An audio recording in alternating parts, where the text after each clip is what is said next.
Hey gang, Sally here. Hope you're having an amazing and fascinating day.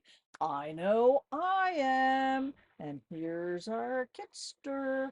I had to move over a little bit. I usually sit all the way over on the right there, but there's a glare coming in through my overhead fan and it just put this big stripe across my face. Anyway, welcome back to another travel video. Today we are doing something that I'm really excited about. You've all heard of the architect, designer Frank Lloyd Wright. And I had been listening to a book about his life for quite a long time. It was like a 28-hour book. It was really very fascinating, though, and I learned a whole bunch of stuff I never knew. One of his most famous houses is probably Falling Waters, and Taliesin would be the second, Taliesin West probably the third. But I'd always wanted to see any one of his houses, and the day before I was doing some research and I found Graycliff, which was not at all far off the path from where I was intending to be. So I got to go see Graycliff. Now, unfortunately, as it turns out, no video is allowed inside. So I've got some still photos. I'm not going to bore you with a whole bunch of them, but I'm going to share a few of the still photos with you, give you a little bit of narration about what it was. It was an absolutely fantastic experience, well worth doing. And I would say, if you like architecture and you have any interest in history and that kind of thing, then consider, if you get the opportunity, checking out one of the Frank Lloyd Wright houses. Now, that wasn't enough for that day. I also got to go see the Kazoo Museum and manufacturing facility. Also very cool. And I ended up spending the night at a casino in Hamburg. I think that was New York. I'll double check and put it up on the screen. Anyway, as always, thank you so much for coming along. I really appreciate each and every one of you taking the time to watch my videos. It really helps out the channel, obviously, but I truly appreciate your time and your comments and your thumbs up and all the stuff. Let's roll the intro. We're going to get right into it.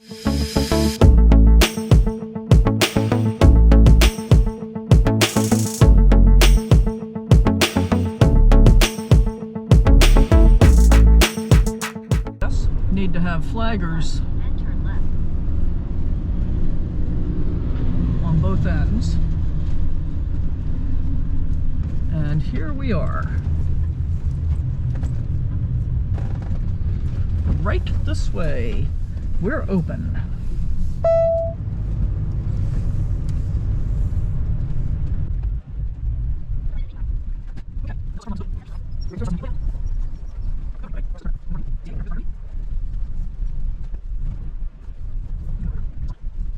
Frank Lloyd Wright's Graycliff is an historic estate in Derby, New York that was designed and built for Isabel R. Martin and her husband Darwin D. Martin between 1926 and 1931.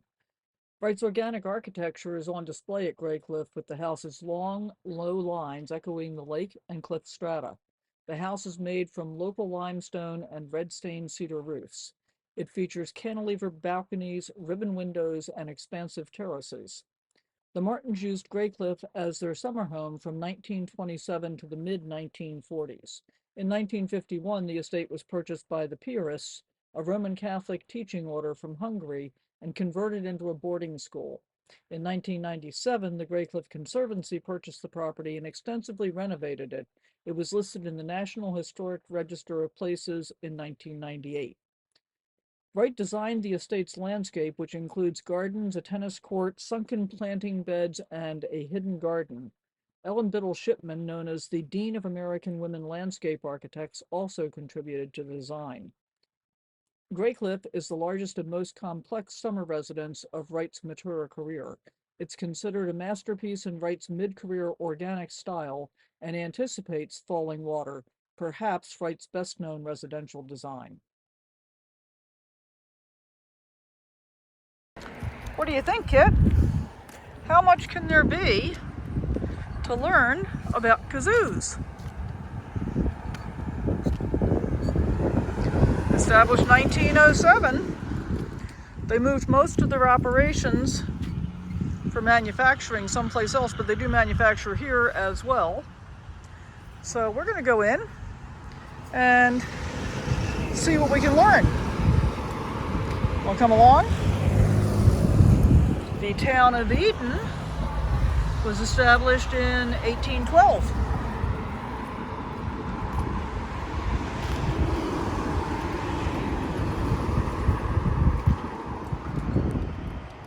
Here we have it.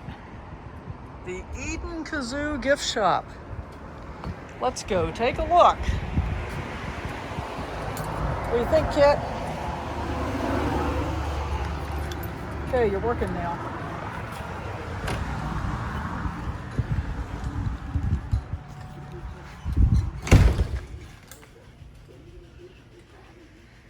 Okay, so we're going to see what we can see.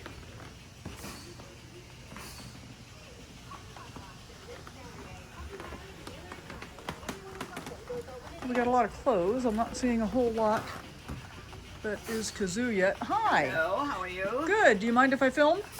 No, go right ahead. Perfect. So I wanted to find out all things kazoo. Right in the Kazoo Factory out here. This is the boutique part of the kazoo, and that's the factory part.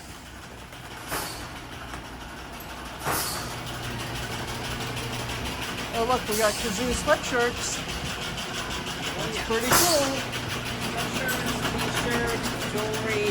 Nice. These are all the different kinds of kazoos that we make, and that includes a French horn, a trumpet, a trombone, airplanes, horn on the top, race cars, trains, and Wow. tractors. And of course, the original, which is of course probably the most popular. Yeah. Yeah, definitely the most common. I remember having one like that when I was a kid. Oh, yep. I think everybody probably did. I think most of us did. You're absolutely right. Now this is where kazoo making started, right? The metal kazoo making, okay? Was there another kind? Wood. Really? Wooden kazoos were invented in 1840 down in Macon, Georgia. Oh, interesting. Yeah. Okay. Uh-huh. But metal That's right. kazoo started here. Right here.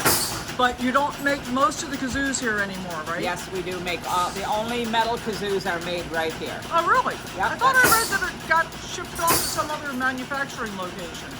No, Interesting. This is it. This is the only place that makes metal kazoos. Cool. So, like, how many kazoos do you make in a year? Whatever's ordered, we make them. So that varies from year to year. So, and I don't know what that number is. Okay. Nice. Nice. So, but toy stores, music stores, grandparents, parties, whatever, you know, whatever's a happy occasion, they make kazoos for 'em. Now, do you get different sounds from different kazoos, or are they all basically the same? They're all, whatever you put in is what you get out. Okay. So if you're a good kazooer and good hummer, then you're all set. If you're not, well then Yeah, could be a little your dicey. results are a little dicey. Could be a little dicey. I get it. So these are using the original machines that date back to 1907, and they make kazoos the very same way that they did back then. Wow. And All run on the overhead drive, which is all from the top. check that out. Now, about how many kazoos can you make in a day? I have no idea because it's parts by parts. So like this gentleman is making one part, he's doing one step, then the next machine does a different step, and the next machine. So depending upon what the orders are calling for, that's what they're doing that day. And some days they just make parts and parts and parts. So, and then other times they're putting them on tables over there or the work tables, and they're putting the kazoos together over there. Every kazoo is put together by hand. Wow. Since 1907. That's been, well, when the factory was built, they didn't make any kazoos here. They didn't start making metal here until about 1914, 1915. But by 1915, 1916, the kazoos became so popular, the other things they were making had to go across the street to the other factory over there, and this became the Kazoo Factory, the original American Kazoo Factory. That's pretty interesting, actually. It is pretty neat. You know, and so what happened to the other manufacturing? Is that arm of the business still in operation, or is it all kazoos now? It's changed over the years, yeah. It's not, that was stovepipes and stove parts and things like that. Okay. So other sheet metal. Other type sheet things. metal. Yeah. Very interesting. All right, let's get a closer look at what he's doing here, guys.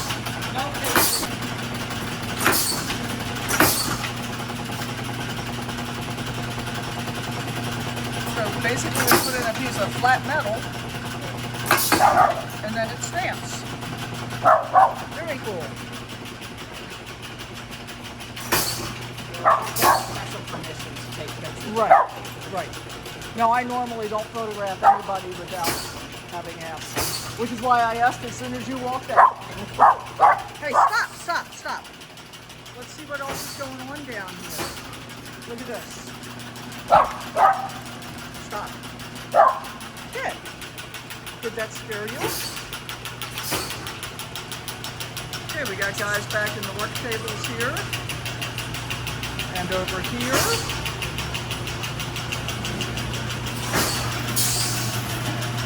Hi. Stop. Nope.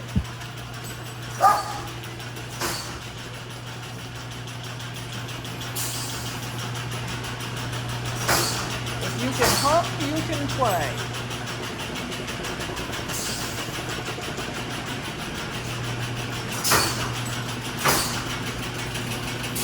You can make your own kazoo for $5.99. That's kind of cool.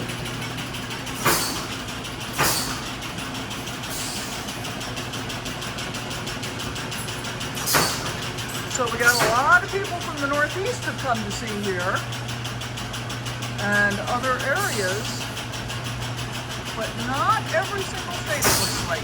Oh wait a minute, maybe every single state, certainly plenty of places. We're gonna try a casino fairgrounds that's about 20 minutes away. And I think we might just stay there because it's after 2 o'clock. I'm getting pretty hungry. And then I can convince myself to sit down and figure out where we're going next. Turn right onto Depot Street. That's kind of a cool little building on the left there, called the Rusty Whistle. Locally crafted soaps. There's kind of a big hole here I want to 1,000 feet. Turn right onto West Church. not drop into too far. A couple rail cars here, that's kind of cool.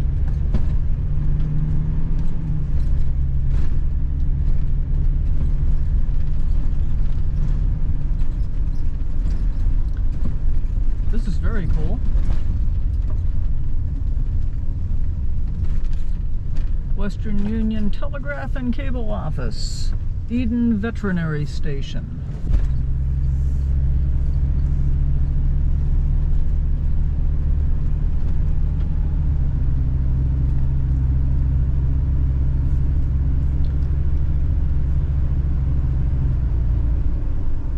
I see some RVs over there to the right.